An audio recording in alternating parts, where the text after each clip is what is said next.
beri baa waxaa jiri jira carruuray tuko oomanaa oo meel walba biyo ka raadin jiray laakiinse carruuray wax biyo muusa helin sababtoo ah waxaa biyihii dhammaystay bini'aadamkii xitaa meelihii biyaha fadhiisanayeen biyihii way ka dhammaadeen sida webiyada oo kale tukihii wuxuu dhahay meel walbana waa qaleel waxaan rajaynayaa inaan biyo helo anigana oon xun ayaa i haayo si aanan u dhimanayn waa inaan baxaa oo biyo raadsadaa tukihii wuu soo baxay wuxuuna helay weel yar oo biyo ku jiraan oo guri agtiisa yaallo weelkii ayuu fiiriyey gudihiisa balse waxaa ku jira biyo aad u yar uusan awoodin inuu cabbo tukihii ayaa wuxuu isdhahay biyaha yarka oo weelka ku jira aniga ma gaari kari mana cabbi kari maxaan sameeyaa aniga aad ayaan u nasiib xumahay waayo anigoo biyo helay ayaan haddana cabbi karin aniga ma rabo inaan oonu dhinto waa inaan wax sameeyaa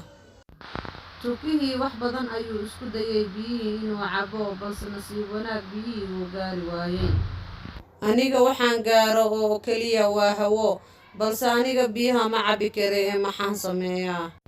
aniga aad ayaan u nasiib xumahay sababtoo ah maantoo dhan waa soo biibaaye laakiinse wax yar oo dhibic oo biyo xitaa ma arkin carruuray tukihii wuxuu yidhi aniga ma rabo inaan dhinto waa inaan sameeyaa sababta aan biyahan ku cabbi lahaa wax kasta ay noqotaba waxa keliya oo i caawin kara oo agteyda yaallo waa dhagaxaan waa inaan soo qaataa dhagaxaantaas waayo ma rabo aniga inaan sidan ku dhinto wuxuu soo aruursaday quruurixii wuxuuna ku guray weelkii ay biyaha ku jireen asagoo dhagaxaantii mid mid ugu ridaya weelka biyaha si uu u gaaro biyahaasi alla biyihii kor ayay u soo kacayaan alla biyihii way ii soo dhow yihiin kor ayay u soo kacay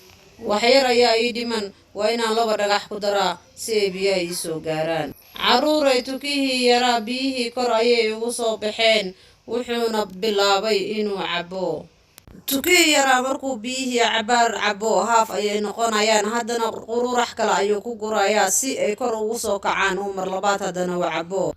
carruuray tukihii yaraa sidaas ayuu biyihii kaga dhargay carruuray gunta sheekada waxay tahay dadaalaha wuu gaaraa wax walbo aad u dadaasho si walba ay u adag yihiin waad gaari doontaa insha allah